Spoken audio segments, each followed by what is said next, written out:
The wind doesn't carry the scent of pine or damp earth anymore.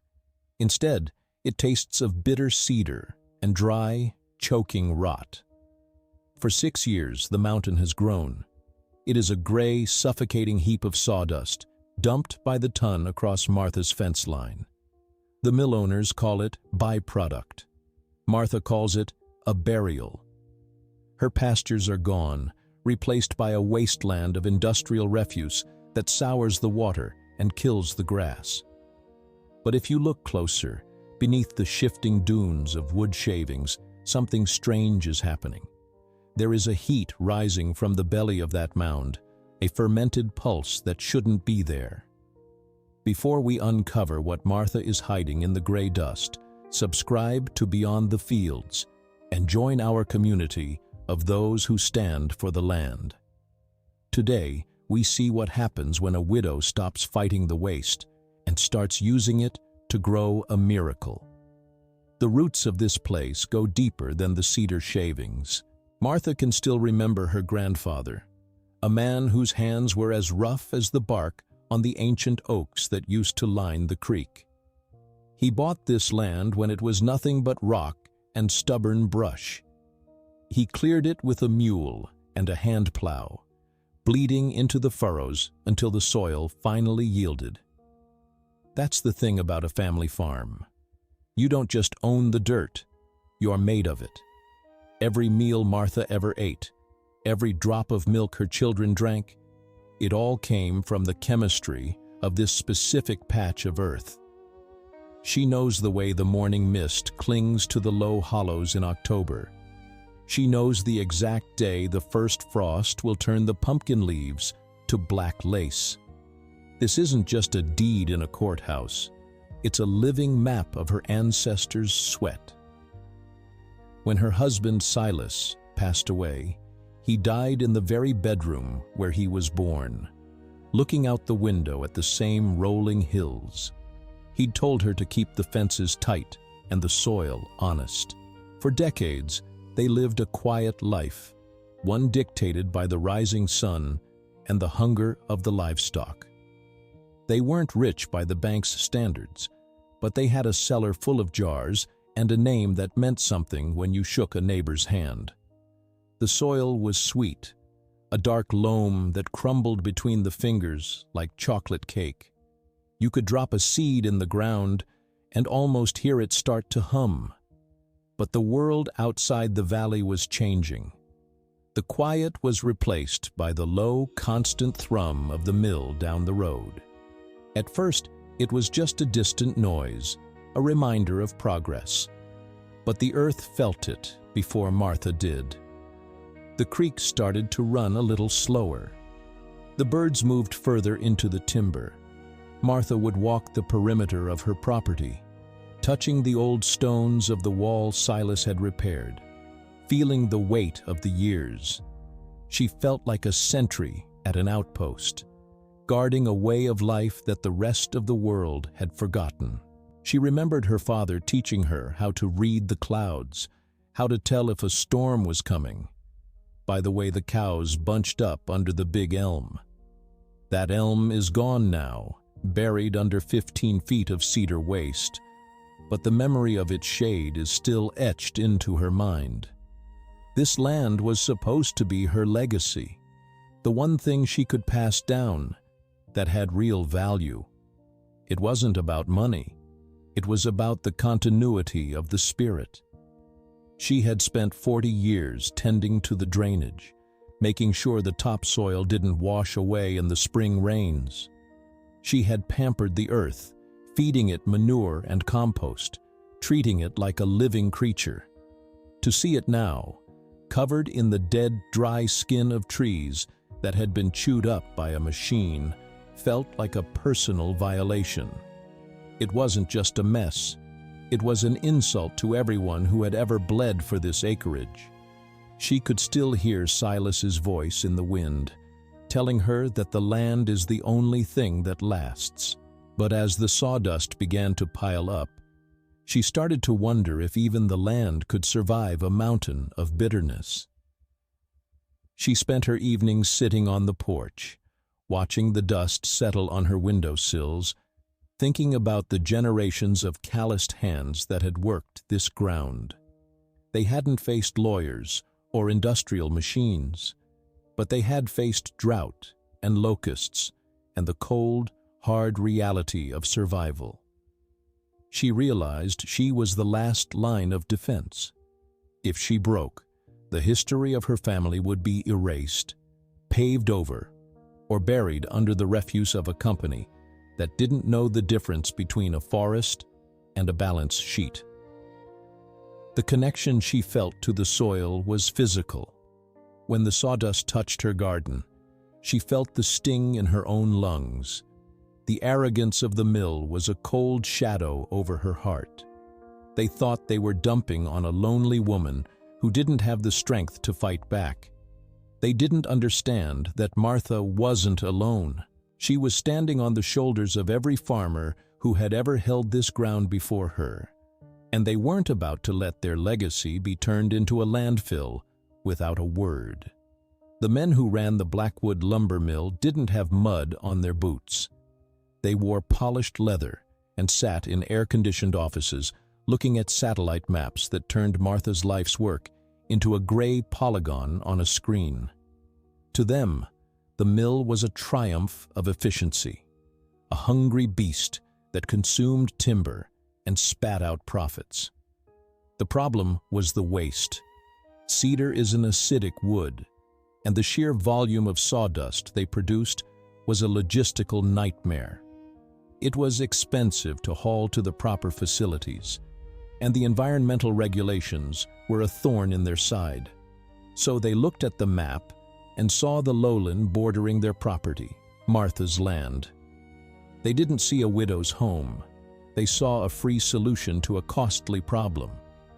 They started small, asking if they could store some mulch on her back 40. When she refused, they didn't take no for an answer. They utilized a series of legal loopholes, claiming an old easement that hadn't been used since the 19th century. Then came the trucks, huge roaring machines that rattled the windows of Martha's house and tore up the narrow gravel road. They dumped day and night. At first, Martha tried to stop them. She stood in the middle of the road with her old shotgun across her arms, but the mill sent men in suits, not overalls. They arrived with injunctions and paperwork that made her head spin. They talked down to her as if she were a child who didn't understand the complexities of modern industry. The CEO, a man named Sterling with a smile as sharp as a circular saw, even visited once. He stood on the edge of her porch, smelling of expensive cologne and tobacco, and offered her a pittance for the land. He told her she was sitting on a dead asset, that her farming days were over anyway, and that she should take the money and move to a nice condo in the city. When she told him to get off her property, he didn't get angry. He just smirked. He knew he didn't need her permission. He had the lawyers to grind her down. The dumping increased. They weren't just storing it anymore, they were getting rid of it. The pile grew into a ridge, then a hill, then a mountain. It wasn't clean wood either. It was mixed with resins, oils from the machinery, and the chemical sprays used to treat the timber. It was toxic, a gray plague that began to leach into the ground. The mill owners viewed the fine they might one day pay as just the cost of doing business, far cheaper than disposing of the waste legally. They laughed about it at the country club, mocking the stubborn old bird who thought she could stop progress. They felt invincible, insulated by their wealth and the sheer indifference of the local government they helped fund. To them, Martha was an obstacle to be buried. They took pleasure in the way the sawdust drifted onto her porch, the way it turned her vibrant garden into a parched, gray ghost of itself. They wanted her to give up. They wanted her to see the futility of her resistance. Every truckload was a message. We own the air. We own the water. and soon we will own you. They didn't care about the environmental impact. The creek that ran through Martha's land, once clear enough to see the speckled trout, turned the color of weak tea and smelled of turpentine. The local wildlife fled. The owls stopped hooting in the evenings. The mill owners saw this as a victory. A barren land is easier to buy than a fertile one. They were playing a long game, waiting for the weight of the sawdust to finally break Martha's back. They underestimated the patience of a woman who had spent her life waiting for crops to grow. They thought her silence was a sign of defeat. They didn't realize that in the heart of that mountain of waste, the very chemistry they were using to destroy her land was beginning to cook something they couldn't control. The smokestack tyrants looked at the pile and saw a graveyard. Martha looked at it and saw a furnace. Humiliation is a slow poison. It started at the general store. Folks who used to ask Martha about her tomatoes or her prize-winning dahlias now looked away when she walked in. They whispered about the sawdust widow and how she'd let the old homestead go to rot. The town was dependent on the mill for jobs, and nobody wanted to be seen siding with the woman who was making waves against the biggest employer in the county. Even the local paper ran an editorial about the need for industrial cooperation and how outdated land use was holding back the community's growth. It was a thinly veiled attack on Martha's refusal to sell. Then the letters started coming, not just from the mill, but from the county health department. They claimed the unregulated heap on her land was a fire hazard and a public nuisance. The irony was enough to make her blood boil. The mill put it there, but the law was holding Martha responsible for its presence. She spent her savings on a lawyer from 2 counties over, but he was outmatched by the mill's legal team. They tied her up in motions and discovery, bleeding her dry $100 at a time. One afternoon, a young lawyer for the mill, barely old enough to shave, stood in the mud of her driveway and told her that if she didn't settle, the county would seize the property for unpaid environmental remediation fees. He looked at her with a mixture of pity and contempt, as if she were a relic of a bygone era that simply refused to crumble. The sawdust was everywhere now. It got into the cracks of the floorboards. It settled in her hair. Her corn grew stunted and yellow, the leaves curling in on themselves as the acidic runoff from the pile scorched their roots. Her prize roses, which had survived the Great Depression under her mother's care, finally shriveled and died. The town kids began to dare each other to run up the side of the sawdust mountain, mocking her from the crest of the gray ridge. She felt the weight of their laughter more than the weight of the dust. She was being erased in real time. Her history, her pride, her very identity as a producer was being turned into a joke. The lowlands, once the most fertile part of the valley, were now a swamp of tannin-stained water and rotting wood. She was forced to sell her remaining cattle because there was no grass left for them to eat. The sight of the empty barn was a hole in her heart that nothing could fill. She spent many nights by the fireplace, the only place the dust didn't seem to reach, wondering if the mill owners were right. Maybe she was just a stubborn old woman clinging to a ghost. But every time she thought about signing the papers, she thought of Silas's hands. She thought of the way he'd look at a handful of earth and know exactly what it needed. She realized that the mill wasn't just dumping sawdust. They were dumping their own arrogance. They thought they had won because they had destroyed her ability to grow what she always grew. They didn't realize that the land was still there, beneath the waste, waiting for a different kind of life. The mockery of the town stung, but it also hardened her. She stopped going into town She stopped answering the phone. She became a ghost on her own property, a shadow moving through the gray haze. The lawyers thought she was defeated. The mill owners thought she was broken. They were so busy patting themselves on the back that they didn't notice the strange, spicy scent beginning to drift from the base of the mound. They didn't notice that Martha was no longer crying. She was digging. The shift happened in the 4th year. Martha had been trying to dig out a drainage ditch to save her cellar when she noticed something. The bottom layer of the sawdust, the part that had been sitting in the damp, dark earth for years, wasn't dry anymore. It had fermented. It was a dark, rich, steaming compost, smelling of spice and old wine. It was hot to the touch, vibrating with a microbial life she'd never seen in the highlands.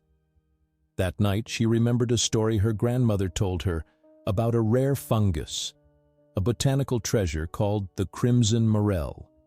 Not the common mushroom, but a rare, legendary variant that only grew in the wake of forest fires and deep, acidic wood rot. It was a delicacy in the East, worth more than its weight in gold, and it required a very specific, nearly impossible environment to thrive. High heat, high acidity, and the pressurized decay of cedar. Martha began to experiment. She didn't fight the trucks anymore. In fact, she pointed them to where she wanted the next load dumped. The drivers thought she'd finally lost her mind, but they complied, happy to have a shorter haul. She began to seed the mountain. She spent her nights moving through the gray dunes like a specter, carrying sacks of spores she'd spent months culturing in her basement. She used the very chemicals the mill had leaked, the nitrogen-rich runoff, to feed the bloom. She turned the mountain of waste into a massive, industrial-scale incubator. The sawdust wasn't an ending. It was a medium. She learned the rhythms of the mound. She knew where the hot spots were, where the fermentation was most intense. She stopped trying to grow corn. She stopped trying to grow roses. She focused every ounce of her remaining strength on the hidden crop beneath the surface. It was a gamble of epic proportions. If the conditions weren't perfect, she'd have nothing but a bigger pile of trash. But the land, sensing her intent, seemed to cooperate. The acidic soil that had killed her vegetables was the perfect nursery for the crimson morel. By the 5th year, the base of the mountain began to heave. Beneath the surface, a network of mycelium was spreading, miles and miles of white, thread-like veins pulsing with life. It was a secret world, hidden from the prying eyes of the mill's lawyers and the mocking gaze of the town. Martha felt a grim satisfaction. Every truckload of waste was now a gift. Every attempt to bury her only provided more fuel for her harvest. She worked in the dark, harvesting the first small batches and drying them in her attic. She found a buyer, a high-end exporter, who couldn't believe the quality of what she was producing.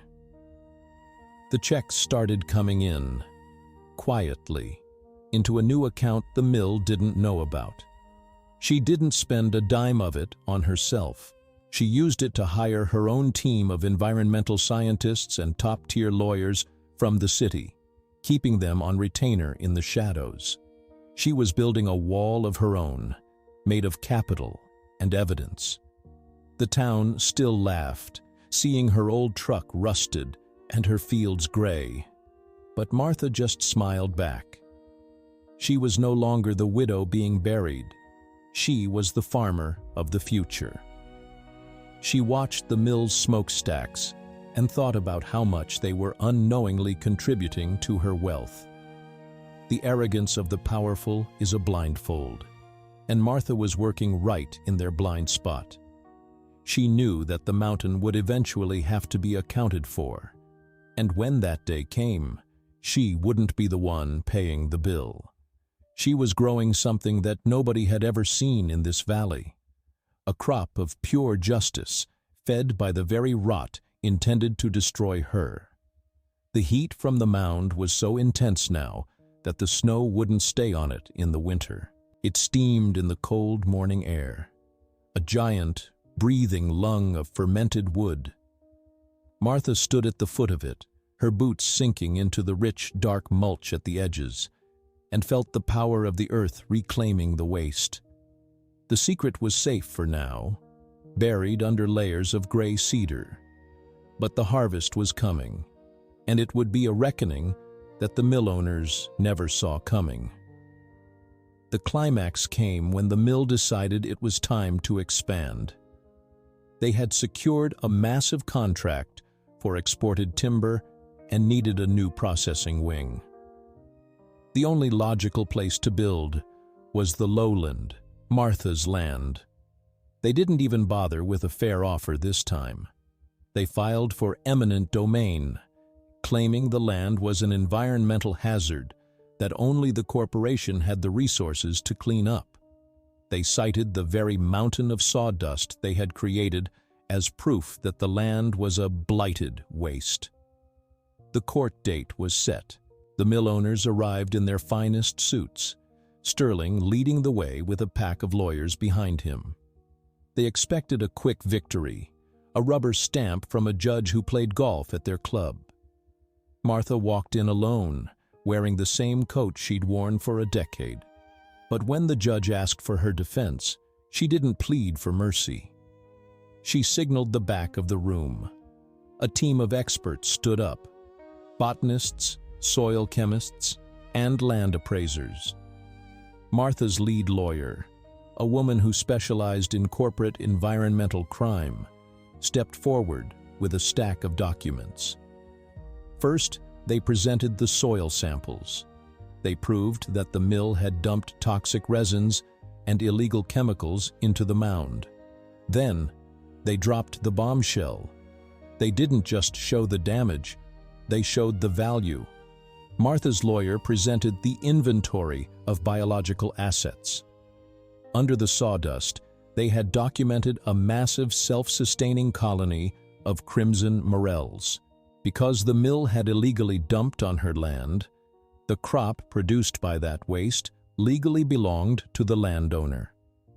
The value of the fungus in that mountain was estimated in the tens of millions of dollars, more than the mill itself was worth. But the real trap was the remediation clause. Under the law, if a company dumps waste that creates a high-value asset, they are legally liable for the preservation of that asset during any land transfer. If the mill seized the land, they would be legally required to maintain the specific, toxic, fermented environment required to keep the fungi alive, or pay Martha the full projected value of the future harvests. It was a legal paradox that turned their own greed against them. If they took the land, they'd go bankrupt trying to manage a mushroom farm they didn't understand. If they didn't take it, they were on the hook for decades of environmental fines for the toxic runoff Martha had now officially documented.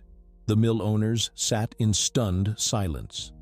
The sawdust widow had turned their trash into a fortune they couldn't touch. The judge, seeing the overwhelming evidence of both the environmental crime and the incredible value of the accidental crop, denied the eminent domain. He went further, issuing a massive fine against the mill for the illegal dumping and ordering them to pay for a state-of-the-art filtration system for the creek. The town's laughter died overnight. Suddenly, Martha wasn't a joke. She was the most powerful woman in the county. The mill had to sell off assets just to cover the fines and the legal settlements. Sterling was forced to resign. The mountain of sawdust, once a symbol of Martha's defeat, became her fortress. She didn't sell the land. She didn't move to the city. She stayed right there, harvesting the treasure from the rot. She used the money to buy up the timber tracts the mill had to sell, placing them into a permanent land trust so they could never be clear-cut again. The harvest of reckoning wasn't just about the money. It was about the total collapse of the mill's power. They had tried to bury a farmer, but they forgot that farmers are the only ones who know how to make something grow from the dark. The mountain is still there, but it's different now. The gray has turned to a deep, earthy brown, and the spicy scent of the crimson morels fills the valley on warm nights. Martha still walks her perimeter, but the trucks are gone, and the creek runs clear again. The townspeople pass her house with a quiet nod of respect, a silent apology for the years they spent looking away. They realized too late that Martha wasn't just defending a patch of dirt. She was defending the soul of the land itself. The mill is a smaller operation now, humbled by the very widow they tried to erase. It's a reminder that the earth has a long memory and a slow, steady way of balancing the scales. You can heap all the waste in the world on a person of character, but if they have the patience of the soil, they'll just use it for fertilizer. In the end, corporate ledgers are just paper, and paper comes from trees. But the land is eternal. Martha proved that calloused hands and a quiet spirit will always outlast the arrogance of the powerful. The weight of honest soil is heavy, but it's a weight she carries with pride.